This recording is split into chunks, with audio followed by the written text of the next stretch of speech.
तो friends, welcome back to our YouTube channel. आज हम लोग इस वीडियो में गणित शिक्षण की प्रमुख विधियों के बारे में चर्चा करेंगे।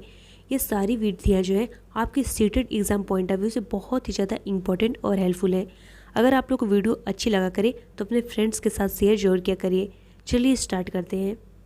पहली विधि हमारी है विश्लेषण विधि। विश्लेषण विधि को हम लोग एनालिटिक्स मेथड कहते हैं। इस विधि की बात करें तो इस विधि में हम लोग जो है अज्ञात से ज्ञात की ओर जाते हैं। जैसे सिद्ध करना हो गया कि त्रिभुज के तीनों कोणों का योग दो समकोण के बराबर होता है, तो इसमें हम लोग विश्लेषण विधि का प्रयोग करेंगे।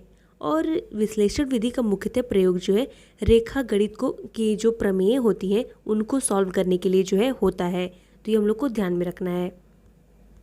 अब हम लोग जो है विश्लेषण विधि के गुण की बात करेंगे कि इसके एडवांटेज क्या क्या होते हैं। तो यह विधि जो है स्वयं समस्या का समाधान करने, हल खोजने पर जो है बल देती है और इस विधि से अस्थायी ज्ञान उत्पन्न होता है। और इसकी दूसरी विशेषता है, यह एक जो है कैसी विधि होती है, मनोवैज्ञानिक विधि होती है जो बालक में अध्ययन के प्रति रुचि उत्पन्न करती है। और यह विधि जो है खोज करने की क्षमता का विकास होता है। इस विधि के द्वारा बालक ऐसे एडवेंचरस चीज़ें होती हैं, खोज करने की क्षमता होती है, यानी अन्वेषण क्षमता जो होती है उनके अंदर इन सभी क्षमताओं का विकास होता है। विश्लेषण विधि के हम लोग दोष की बात करें, यानी इसका डिसएडवांटेज क्या होता है, तो विश्लेषण विधि में बहुत अधिक समय लगता है और छोटी कक्षाओं के बालकों के लिए यह विधि उपयोगी नहीं होती है, क्योंकि इसमें देखिए प्रमेय होता है, ये सब चीज़ें होती हैं, तो बच्चा ये तो समझ ही नहीं पाएगा, छोटा बच्चा। तो यह विधि जो है बड़े बच्चों के लिए बस उपयोगी होती है। और इस विधि को पढ़ाने के लिए और छात्र अध्यापक का होना भी क्या कुशल आवश्यक होता है। छोटे मोटे अध्यापक जो है नहीं पढ़ा सकते, इस विधि के द्वारा कुशल अध्यापक ही बच्चों को पढ़ा सकते हैं। और इस विधि में जो है तर्क शक्ति की ज़रूरत होती है। इतनी चीज़ें जो हम लोग को विश्लेषण विधि से ध्यान रखना है। दूसरी विधि हमारी कौन सी है, संश्लेषण विधि। संश्लेषण विधि को हम लोग सिंथेसिस मेथड कहते हैं। संश्लेषण विधि की बात करें तो संश्लेषण विधि जो होती है विश्लेषण विधि की पूरक होती है और इस विधि में हम लोग ज्ञात से अज्ञात की ओर जाते हैं और जो छोटे छोटे खंडों से प्राप्त जानकारी को हम लोग जोड़कर इसका प्रयोग करते हैं। जैसे एग्जाम्पल में मान लीजिए a बराबर से देता है ज्ञात है, तो b बराबर से ज्ञात है, तो अतः a बराबर c होगा। देखिए ऐसे क्वेश्चन जो है इसमें आते हैं, अर्थात ज्ञात बातों का प्रयोग करके अज्ञात की खोज की जाती है इस विधि में, तो हम लोग को ध्यान में रखना है।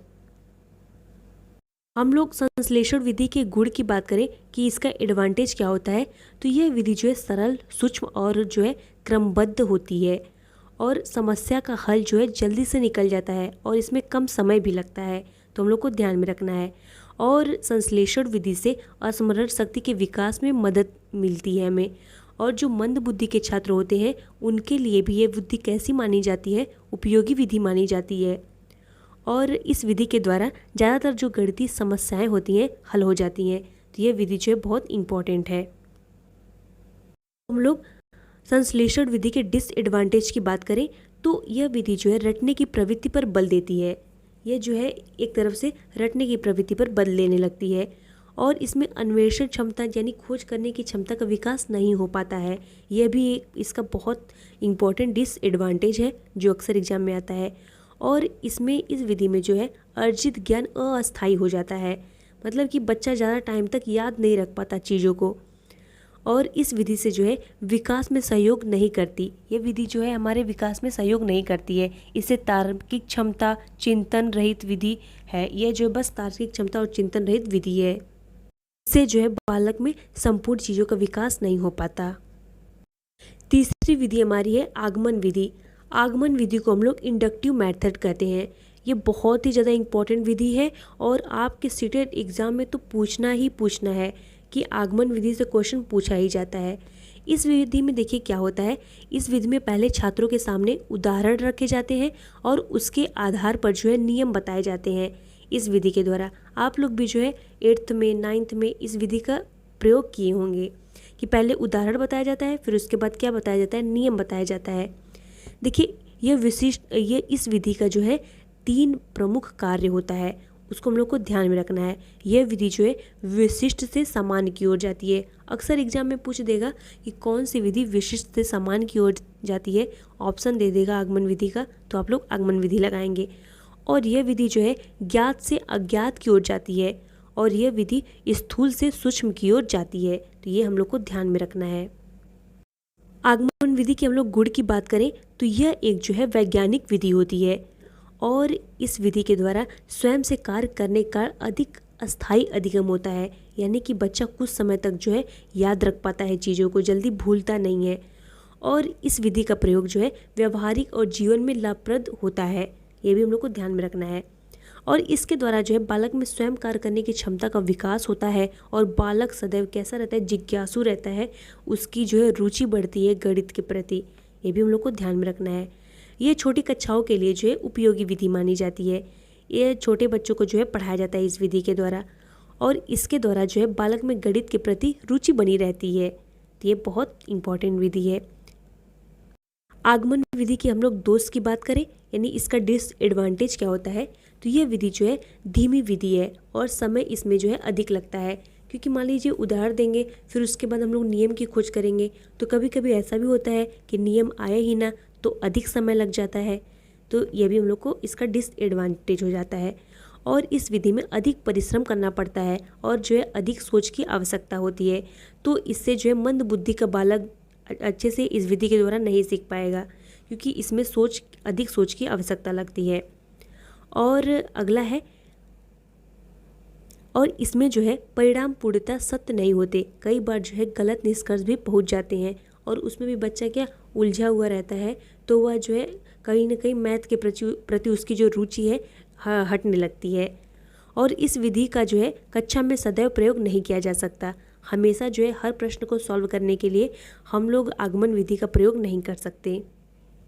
अगली विधि देखिए क्या है, निगमन विधि। निगमन विधि के हम लोग डिडक्टिव मेथड कहते हैं। निगमन विधि जो है ये भी बहुत इंपॉर्टेंट है। आगमन निगमन ये जितनी विधियाँ हम बता रहे हैं मोस्ट इंपॉर्टेंट है। 3 नंबर तो आपका इसी से बन जाएगा। देखिए क्या, ये विधि जो होती है ना, आगमन विधि की विपरीत होती है, बिल्कुल उल्टी होती है। इसमें हम लोग जो है पहले परिभाषा देते हैं, सूत्र एवं निर्देश को बता दिया जाता है, फिर उसके बाद जो है उदाहरण प्रस्तुत किया जाता है। इस विधि में पहले हम लोग निगमन, यानी नी से हम लोग समझ जाएंगे नियम, पहले नियम दिया जाएगा, फिर उसके बाद जो है उदाहरण प्रस्तुत किया जाएगा। तो देखिए इसमें नियम से उदाहरण की ओर चलते हैं, और सामान्य से विशेष की ओर चलते हैं, और सूक्ष्म से स्थूल की ओर चलते हैं। ये पूरी उल्टी होती है आगमन विधि की। निगमन विधि के गुण की बात करें, यानी एडवांटेज की बात करें, तो यह विधि जो है गणित शिक्षण कार्य को अत्यंत सरल बना देती है। इससे जो है मंद बुद्धि का बालक भी आसानी से समझ जाता है। तो यह बहुत ही अच्छी विधि है, और इस विधि से जो है छात्र अत्यंत सरलता व शीघ्रता से और जो है ज्ञान प्राप्त करता है। मतलब कि सरल तरीके से तीव्र शीघ्रता के साथ जो है वह सीखता है गणित को। और इस विधि के द्वारा अंक गणित एवं बीजगणित शिक्षण में निगमन विधि सहायक सिद्ध होती है। यह विधि जो है अंक गणित बीजगणित को सॉल्व करने के लिए बहुत ज़्यादा उपयोगी है, और इस विधि में बहुत कम परिश्रम भी लगता है और कम समय भी लगता है। तो इससे जो है समय की बचत होती है, और इससे जो है बालक में स्मरण शक्ति का विकास भी होता है। निगमन विधि के दोष की बात करें, यानी डिसएडवांटेज की बात करें, तो यह ऐसी विधि है जो अमनोवैज्ञानिक है। तो इसको हम लोग को ध्यान में रखना। अगर पूछ देगा एग्जाम में कि अमनोवैज्ञानिक विधि कौन सी है, तो कौन सी विधि है, निगमन विधि है, क्योंकि इसमें छात्र जो है नियमों और सूत्रों की खोज स्वयं नहीं करते, बल्कि उन्हें याद करते हैं। देखिए जैसे बता दिया गया आपको कि a+b का whole square a² + b² + 2ab होता है, तो उस पर अगर वैल्यू दे दिया गया कि a की वैल्यू 6 है, b की वैल्यू इतनी है, तो आप लोग आसानी से जो है उसको सॉल्व कर लेंगे, तो उसको पता लगा लेंगे। तो इसमें जो है आप लोग को सूत्रों का खोज नहीं करना पड़ता है, बल्कि आप लोग जो है आसानी से उस सूत्र के माध्यम से रट लेते हैं और आसानी से सॉल्व कर लेते हैं। तो ये इसका डिसएडवांटेज हो जाता है, और ये इसीलिए इसको अमनोवैज्ञानिक विधि कहा जाता है।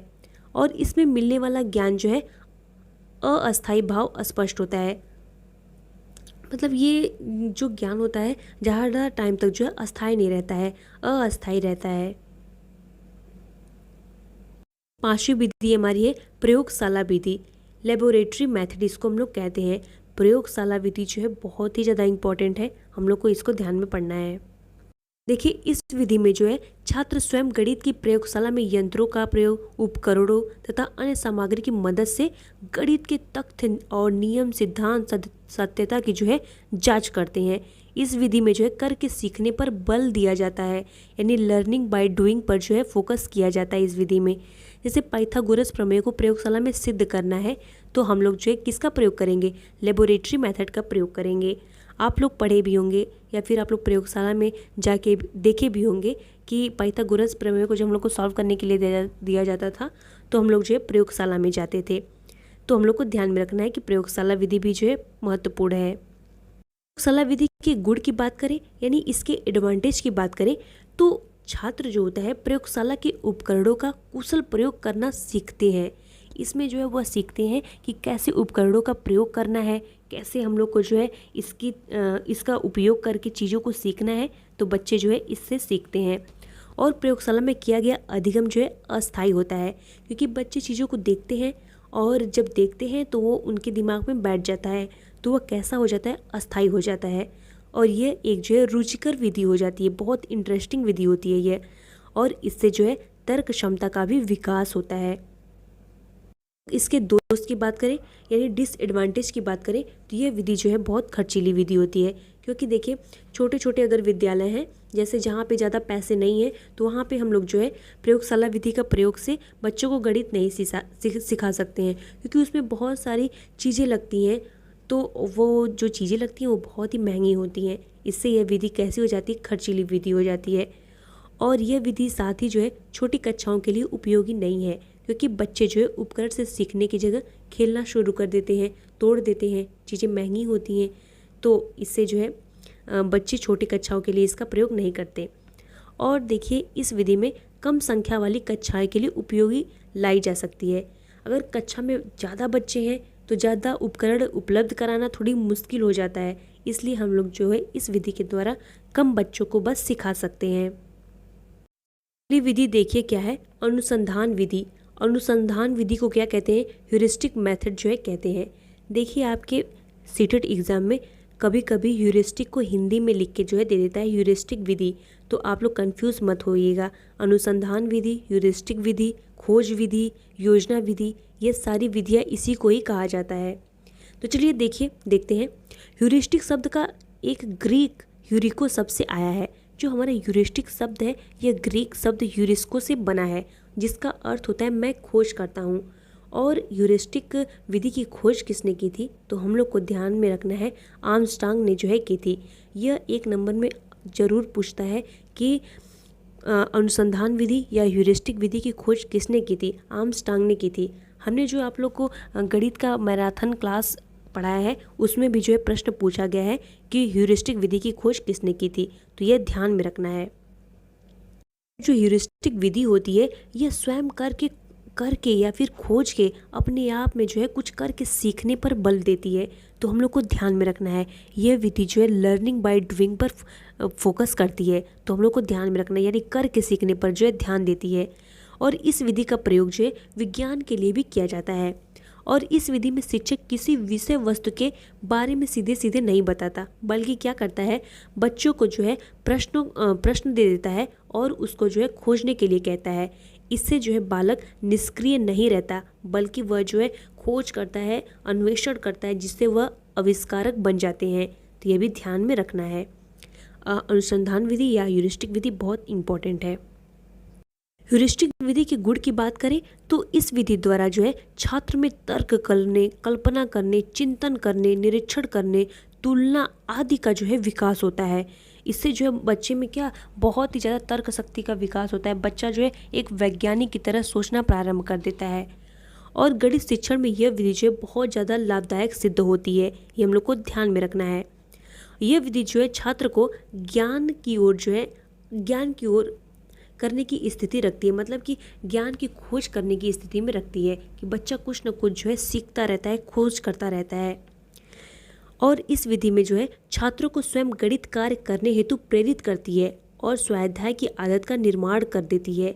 मतलब कि बच्चा जो है वह खुद पढ़ने के लिए, पढ़ाई की तरफ जो है आकर्षित होने लगता है इस विधि के द्वारा। इसमें छात्र स्वयं अन्वेषण बन जाते हैं, यानी छात्र स्वयं जो है वैज्ञानिक बन जाते हैं, प्रयोग करने लगते हैं। देखिए यह विधि जो है ना, बस केवल असाधारण जो बालक होते हैं, जो विशिष्ट बालक होते हैं, जो बहुत जिनका आईक्यू बहुत तेज होता है, यह विधि बस उन्हीं के लिए उपयोगी मानी जाती है। अगर कोई बच्चा मंद बुद्धि का है तो वह उसके लिए जो है यह विधि उपयोगी नहीं है, क्योंकि वह इससे जो है नहीं सीख पाएगा। और यह विधि छोटी कक्षाओं के लिए अनुपयोगी होती है। छोटी कक्षाओं में हम लोग इस विधि का प्रयोग नहीं कर सकते। और यह विधि छात्रों को गलत नियम, निष्कर्ष अथवा सिद्धांत पर पहुंचा सकती है, क्योंकि उनका मस्तिष्क इतना परिपक्व जो है नहीं होता कि वे गलती को समझ पाएँ। क्योंकि देखिए बच्चे खुद से करके सीखेंगे, खुद से करेंगे, खोज करेंगे, उनको बस प्रश्न दिया जाएगा, उसके निष्कर्ष तक बाई चांस वो गलतियाँ कर सकते हैं, क्योंकि वो सीधे कभी सही करेंगे, कभी गलत करेंगे, तो ज़रूरी नहीं है कि वो अपने निष्कर्ष तक बहुत अच्छी तरीके से पहुंच पाएँ, क्योंकि गलतियों का इस विधि में बहुत ज़्यादा परसेंटेज ज़्यादा होता है। अगली विधि हमारी है समस्या समाधान विधि। इसको हम लोग जो है प्रॉब्लम सॉल्विंग मेथड कहते हैं। समस्या समाधान विधि के जनक कौन है? जॉन डेवी को माना जाता है। तो हम लोग को ध्यान में रखना है। देखिए ये भी क्वेश्चन आया था कि समस्या समाधान विधि के जनक कौन है, तो जॉन डेवी साहब जो है इसके जनक हैं। देखिए इस विधि में शिक्षक छात्रों के सामने एक समस्या रखता है और छात्रों को समस्या को हल करने के लिए अपने विचार व सुझाव रखने को बोलता है। तो और छात्र जो है अपने तर्क एवं निर्णय से उस समस्या को सुलझाने का क्या करते हैं? प्रयास करते हैं। और समस्या बालक के जीवन से संबंधित होनी चाहिए। ये हम लोग को ध्यान में रखना है कि जो समस्या दी जा रही है वो बालक के जीवन से संबंधित होनी चाहिए। और इस विधि में जो है समस्या सरल होती है और यह विधि करके सीखने के सिद्धांत पर कार्य करती है। यानी यह भी विधि कैसी होती है? लर्निंग बाय डूइंग पर फोकस करती है। हम लोग गुड की बात करें, एडवांटेज की बात करें, तो यह विधि जो है वैज्ञानिक ढंग से आगे बढ़ने की ओर प्रेरणा जो है देती है। और इस विधि में छात्र सदैव कैसा रहता है? एक्टिव रहता है, क्रियाशील रहता है। और इस विधि में छात्र स्वतंत्र होकर स्वयं कार्य करते हैं और छात्रों की तर्क शक्ति का बहुत तेजी से विकास होता है। और छात्रों में जो है समस्या समाधान की योग्यता का भी विकास होता है। तो ये भी ध्यान में रखना है। इस विधि के दोष की बात करें यानी डिसएडवांटेज की बात करें, तो यदि समस्या कठिन होती है तो छात्र में जो है विषय के प्रति रुझान कम हो जाता है। अगर आप बालक को कोई कठिन समस्या दे देंगे तो वह सॉल्व नहीं कर पाएगा और वह नीरस हो जाएगा। तो ये भी हम लोग को ध्यान में रखना है कि बच्चे को छोटी से छोटी, सरल से सरल समस्या दी जाए। और यदि समस्या की भाषा सरल नहीं होगी तो छात्रों की रुचि भी जो है कमी आ जाएगी। अगर कोई समस्या बालक को दे रहे हैं और उसकी भाषा सही नहीं है, अगर मातृभाषा में नहीं बच्चा वो सीख रहा है, तो उसकी रुचि में जो है कमी आने लगती है।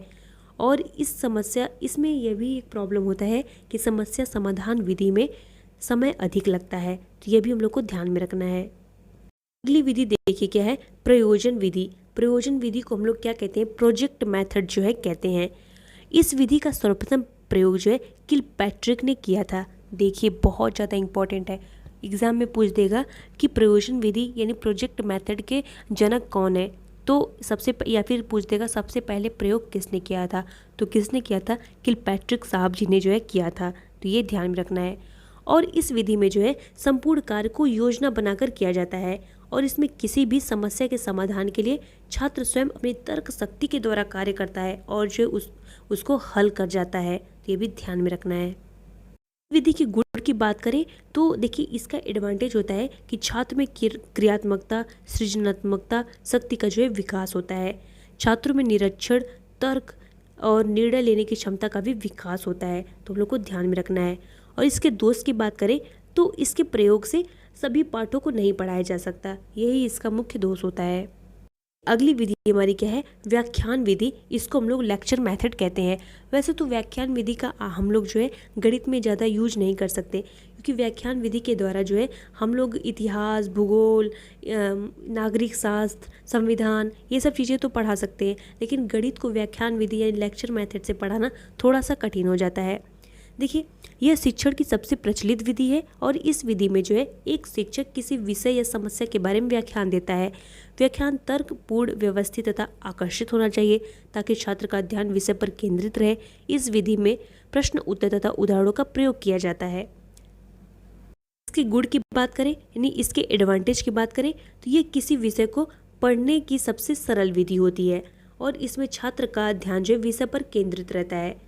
लेकिन इसके डिसएडवांटेज की बात करें, इसके दोष की बात करें तो ये विधि जो है छात्र निष्क्रिय रहता है। देखिए मान लीजिए कि ढेर सारे बच्चे हैं और कोई टीचर लेक्चर दे रहा है, आप लोग अपने क्लास का ही ले लीजिए कि कोई टीचर पढ़ा रहे हैं तो कोई होता है पीछे से कोई बात कर रहा है तो सब लोग ध्यान केंद्रित नहीं कर पाते और बच्चा भी कैसा रहता है, निष्क्रिय रहता है, बस उसको सुनना रहता है, उसको कुछ लिखना नहीं रहता, बस लेक्चर सुनना रहता है। तो उससे बच्चा क्या हो जाता है, निष्क्रिय हो जाता है।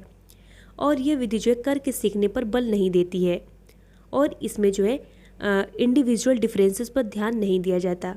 ये सब इसके दोष हैं। अगली विधि हमारी है खेल विधि। इसको हम लोग जो है प्ले वे मेथड कहते हैं। प्ले वे मेथड क्या होता है इसको जानते हैं। इस विधि में जो है शिक्षक छात्रों को संपूर्ण ज्ञान खेल के माध्यम से दे देता है। इस विधि को जो है फ्रॉबेल ने दिया था। देखिए बहुत ज़्यादा इंपॉर्टेंट है कि पूछ देगा खेल विधि यानी प्ले वे मेथड किसने दिया था, तो फ्रॉबेल ने जो है दिया था। इसका नाम जो है हेनरी कोल्डवेल कुक ने जो है रखा। और पूछ देगा खेल विधि का नामकरण किसने किया, तो हेनरी कोल्डवेल कुक ने जो है रखा था। इस विधि में शिक्षा को पूर्ण रूप से खेल केंद्रित बनाने का प्रयास किया जाता है। खेल विधि की गुण की बात करें यानी इसके एडवांटेज की बात करें तो यह विधि जो है छात्रों की खेल में स्वाभाविक रुचि होती है, जो छात्रों का मन लगा रहता है, तो ये इसका एक गुण हो जाता है।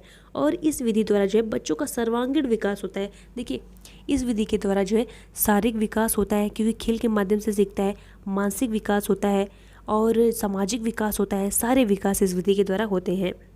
और यह विधि जो है करो और सीखो के सिद्धांत पर जो है आधारित होती है। देखिए यहाँ गलत हो गया, करो और सीखो के सिद्धांत पर जो है आधारित है। विधि के दोष की बात करें यानी डिसएडवांटेज की बात करें तो कुछ बच्चों में जो है शारीरिक शिथिलता के कारण इस विधि को सीखने में कठिनाई आती है। आई होप देखिए हमने सारे जितने इम्पॉर्टेंट विधियाँ थी, जितने भी मेथड थे, सारे मेथड को डिस्कस कर लिया है। आई होप आप लोग को वीडियो अच्छी लगी होगी। अगर वीडियो अच्छी लगी होगी तो अपने फ्रेंड्स के साथ शेयर जरूर करिएगा और टेलीग्राम ग्रुप को भी ज्वाइन कर सकते हैं। टेलीग्राम ग्रुप का लिंक जो वीडियो को डिस्क्रिप्शन में दे दिया गया है। Thanks for watching.